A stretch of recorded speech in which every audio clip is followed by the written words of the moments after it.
السلام عليكم ورحمة الله.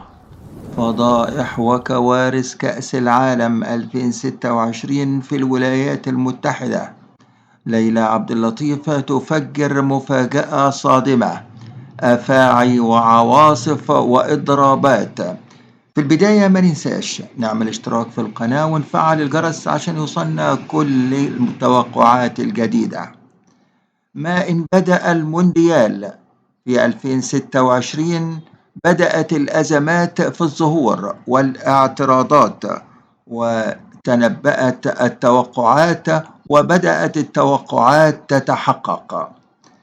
فمن ضمن ما حدث في مونديال 2026 في سوء التنظيم، اعترض المنتخب الياباني بقوة على ملاعب تدريباته قبل انطلاق البطولة نظرا لسوء حالة الملاعب. منتخب سويسرا ازداد الخوف والقلق داخل معسكره التدريبي كونه متواجد في منطقة أفاعي قد تهدد اللاعبين في أي لحظة. منع الحكم الموريتاني عمر عبد القادر أرتان من دخول الولايات المتحدة الأمريكية دون إبداء أسباب رغم تعيينه حكما للمونديال. طريقة تفتيش منتخب السنغال عند الوصول إلى الولايات المتحدة الأمريكية أثارت جدلا واسعا، كونه تعامل مع عناصر إجرامية وليس لاعبين كرة قدم محترفين. الظهور الأبرز لإيران خلال المونديال جاء بصدمة كبيرة بعد منعهم من دخول الولايات المتحدة الأمريكية إلا في وقت مبارياتهم والمغادرة فوق الانتهاء ونقل معسكرهم التدريبي إلى المكسيك. تقيد دخول منتخب الكونغو الديمقراطية إلى الولايات المتحدة قبل الخضوع لعزل صحي 3 أسابيع وإلزامهم بتعهدات صحية لعدم نشر فيروس إيبولا. اعتراضات المنتخب الإنجليزي نتيجة الحادث المؤسف الذي جاور محل إقامتهم وإصابة 9 مواطنين بأعيرة نارية، مما أثار الذعر وعدم الأمان في معسكر الأسود الثلاثة. الأرصاد الجوية وحالة الطقس ستشكل أزمة كبيرة للعديد من المنتخبات، وخاصة مع إيقاف المباريات لمدة زمنية بالتزامن مع حدوث تقلبات جوية، وهذا سيؤدي إلى انخفاض رتم اللاعبين والمباريات. سحب التذاكر الخاصة بالاتحاد الإيراني لكرة القدم أثار غضب كبير، وقام الاتحاد الإيراني بمخاطبة الفيفا من أجل حل تلك الأزمة والحصول على مبدأ المساواة واللعب العادل. احتجاز أيمن حسين مهاجم المنتخب العراقي فور وصوله إلى مطار شيكاغو في الولايات المتحدة الأمريكية لمدة 7 ساعات وخضوعه للتحقيق. منع دخول المصور العراقي طلال صلاح إلى الولايات المتحدة الأمريكية بعد احتجازه لمدة 12 ساعة.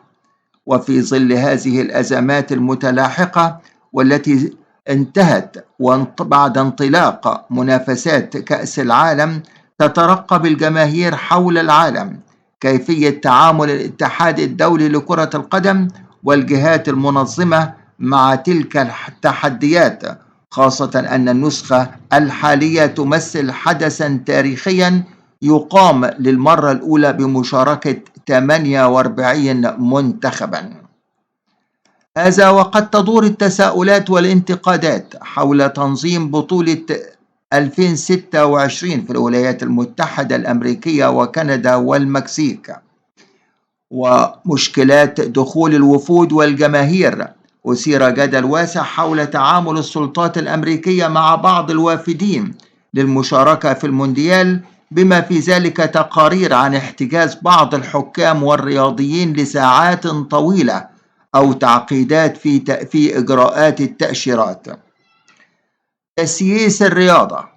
وقد انتقد بعض المحللين مثل النجم المصري محمد أبو تريكة ما وصفه بالمعايير المزدوجة في التعامل مع المونديال، مشيرا إلى أن تنظيم هذه النسخة يستخدم كواجهة لتحسين الصورة السياسية لبعض الدول في ظل صراعات دولية راهنة، وهو ما يختلف عن الطابع الذي أضفى على بطولات سابقة.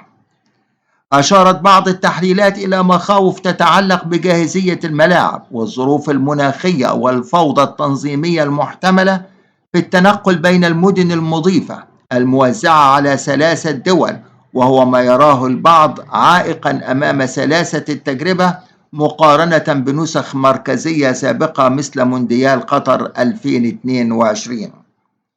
يرى بعض المحللين أن البدايات شهدت بالفعل مؤشرات على وجود خلل في التنسيق، وتوقعوا أن تواجه البطولة صعوبات مستمرة طوال فترة إقامتها نظرا لتعقيد الملف المشترك.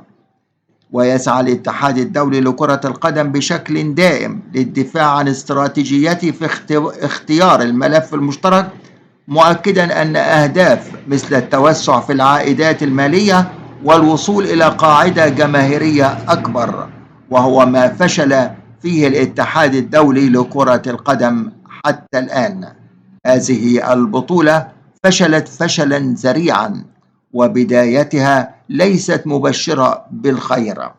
فبعد أن بدأت البطولة تأشيرات طائرات مسيرة، بدايات كانت مع منتخب إنجلترا، وأيضا أخبار انتشرت بسرعة كالصاروخ في إنجلترا. أما الأرجنتين فشكلهم قرروا يحتلوا أمريكا بعد ما البطولة تبدأ، وأصلا احتفلوا في ميدان تايمز سكواير الشهير في نيويورك، اتحول لساحة احتفال أرجنتينية وأعلام أرجنتينية.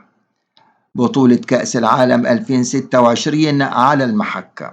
تقول ليلى عبد اللطيف إن هناك بعض الصدمات الأخرى التي تشير إليها ليلى عبد اللطيف عالمة الفلك اللبنانية، أن هناك بعض العواصف وأيضا تسونامي قد يسبب في إلغاء بعض المباريات في مونديال كأس العالم 2026، عواصف أيضا كبيرة قد تصل إلى ساعات طويلة.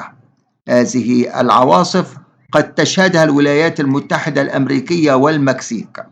أيضا تقول ليلى عبد اللطيف إضرابات عمالية، حيث تستعد المكسيك إلى الإضرابات وإلى المظاهرات في الشوارع والميادين، خاصة مع مونديال 2026 مع تنظيم المونديال، مما يؤدي إلى فشل التنظيم. ولذلك تقوم حكومة المكسيك حتى الآن بالحذر، وخاصة من الكوارث الطبيعية التي قد نبأت بها ليلى عبد اللطيف في الولايات المتحدة الأمريكية خاصة وفي المكسيك. ماذا يحل الأيام القادمة، وماذا تقول الأيام القادمة للمونديال؟ في النهاية أشكركم، تحياتي لكم، والسلام عليكم ورحمة الله وبركاته.